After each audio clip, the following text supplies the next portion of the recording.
28 wins by way of KO with 2 losses. He's a former Brazilian, South American and WBF Super Middleweight champion. Would you please welcome to Bristol, Luciano Torres.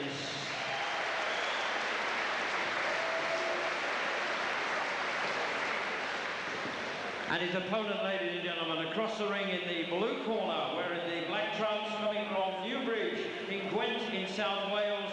He weighed in at 12 stone, 1 3/4 pounds. One of Britain's most promising young boxers. He's undefeated in 21 contests, 20 wins coming by way of the big KO. And he's the former undefeated British Super Middleweight champion. Ladies and gentlemen, presenting Calzaghe.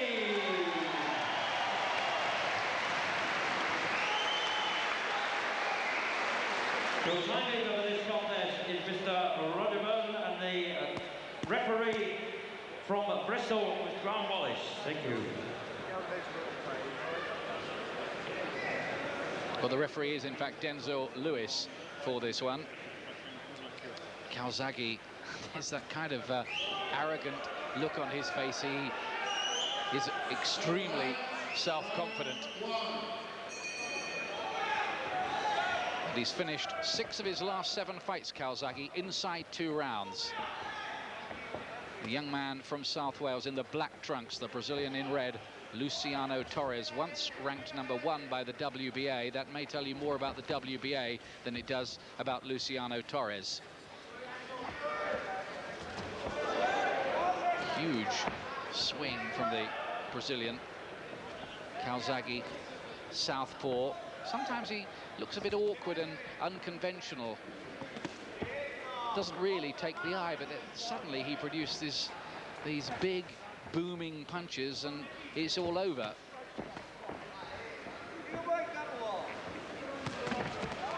Looks a bit of a low blow, that left hand from Calzaghe.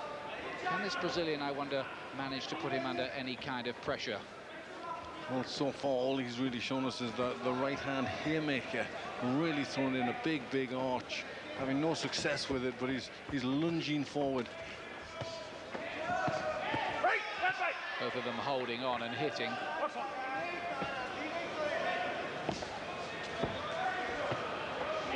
Clubbing left hand from Calzaghe, who's trained by his father Enzo, who used to go to the same school, incidentally, as Joe Bugden. Nice work from Calzaghe, really putting the cluster of punches together, mixing up to head and body. Torres looking in trouble there. He's hurt and open, and Calzaghe is not stopping the punching. These are fast and accurate punches going in from Calzaghe. That was an impressive burst, no matter what the quality of the opponent. Torres only just about got through that.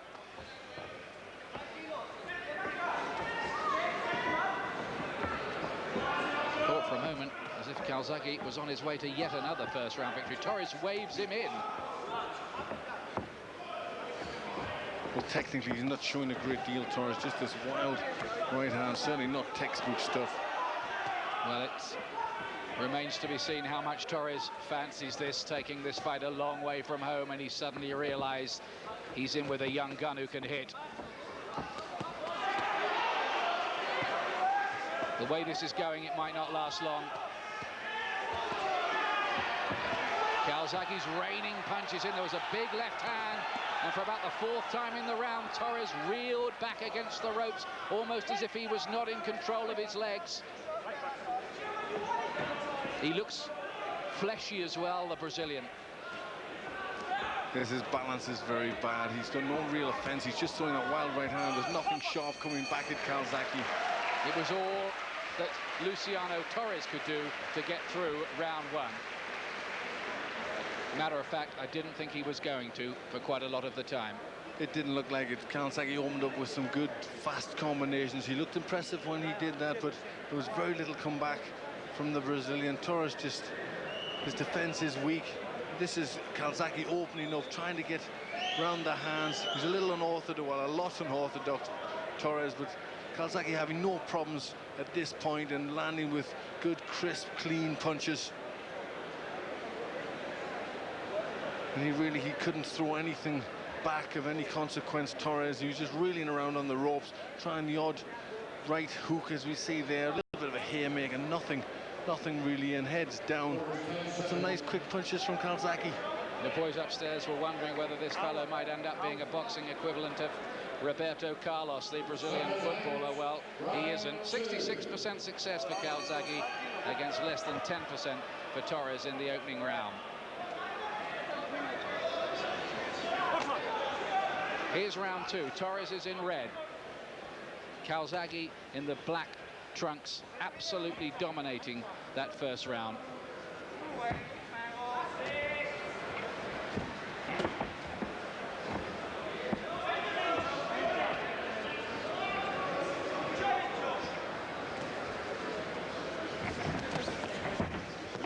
Of course, what we don't know about Calzaghe is how adaptable he is. What's he like under pressure?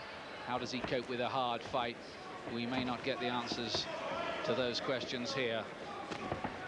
Good right uppercut. It was a good countering right, mind you, from Torres. Well, Torres is trying to hold his ground. He's trying to push Calzaghe back here. But he doesn't seem to have a great offensive weapons. He's just throwing that right hand. Very little coming with the left from Torres. Just that wild swing again. Another left hand, breathing heavily, the Brazilian. Looking for big, wild, lunging right hands. Calzaghe going in for a bit of showboating, little smile playing around his lips. He was caught by one big right, left himself open. Yes, I think the smile was more a little bit of frustration and not being able to land cleanly on Torres. He's finding a little difficult. He's very unorthodox, Torres, and he's not landing with the clean, hard punches that he would like to, Calzaghe. Gives ground, Torres again as he felt the weight of that punch. Denzel Lewis, the referee, looking on as Calzaghe looks to line up the next assault. We didn't want to knock Torres too much before the fight on his way into the ring, but I'll be honest with you, when we saw him in Milan that night, we couldn't believe that he was the WBA #1. He was an embarrassment, wasn't he? Yes, he was very bad. It didn't look like the same guy that we'd read about. His record was so good, but you know, since I think the thing to read into it is the only time he's come out of Brazil, he's been beaten. So you wonder about the fight as he's fighting in his homeland. Calzaghe's left seemed to just buckle the knees of Torres, mixed in the right to the body as well. And again, the Brazilian totters back against the ropes, almost looking for support. You wonder how he stayed on his feet so far. He might not stay on his feet much longer. Referee Denzel Lewis is looking on here. There's nothing coming back. And Torres takes refuge from the canvas. It's horribly one-sided. He may not get up from this. He does. He got up with the count at 8, despite the timekeeper going on to 10, and gets through the round, and Calzaghe winked at him for good measure. Yes, I think that's the last thing Torres wanted to say, that Calzaghe had the confidence just to wink at him, but it's very, very one-sided. Calzaghe hitting him with lots and lots of punches there. Good clean ones, you know, nice and crisp, but really Torres has got nothing to come back with. You know, it's so one-sided. His defense is poor there. He's just trying to cross-arm guard, but Calzaghe picking the punch. A lot of arm punches going in there.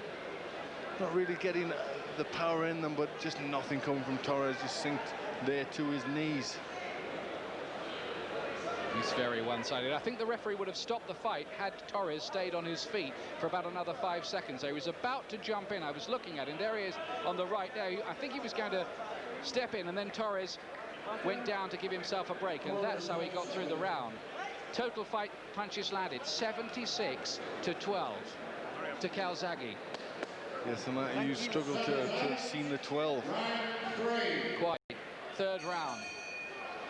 This Luciano Torres, a Brazilian, is just not a patch, is he, on Maurício Amaral, who did so well against Chris Eubank and Frankie Lyles in world title fights, another Brazilian. It's merely a question, I think now, of how long Torres can last. There's a really troubled look on his face as well. He looks as if the last place he wants to be in the world tonight is Bristol.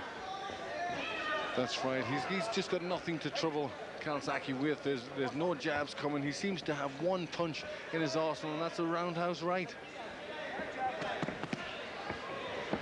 And unless Calzaghe gets too complacent and careless and just gets caught by a real sucker punch, you would think that he has no problems here. Now, I wonder if Denzel Lewis was... I think he's trying to stop the fight here. Strange moment to choose by the referee. He's saying he's not got his gloves up. And,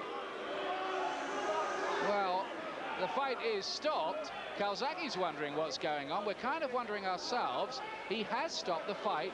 That was an odd moment at which to do it. That was quite mystifying. Now, Calzaghe has won. Well, there were many other moments that Denzel Lewis might have chosen, and now I feel sorry for Calzaghe about this, really, because it's been made to look like a kind of unsatisfactory, dubious decision, when in fact he was all over this Brazilian. It was only a matter of time anyway, so it's academic, but unfortunate timing, Glenn, to put it mildly. Very, very unfortunate. Certainly, yeah, there was no, in that, you know, when they were throwing punches there was nothing to show that the Brazilian was hurt. He took harder punches. He'd been in more trouble, and you know, it was a very bad time to do that. He was holding his own at that particular point. He'd been hurt the round before, but certainly not at that point, and it was mystifying as to why they could possibly stop. We see it again in slow motion here. It was just a slow, easy thing, which Torres reacted angrily at. I think he was reacting because maybe Calzaghe's been a little bit cocky the way he picked him up with that long left hand. But I have no idea why he would possibly pick that time.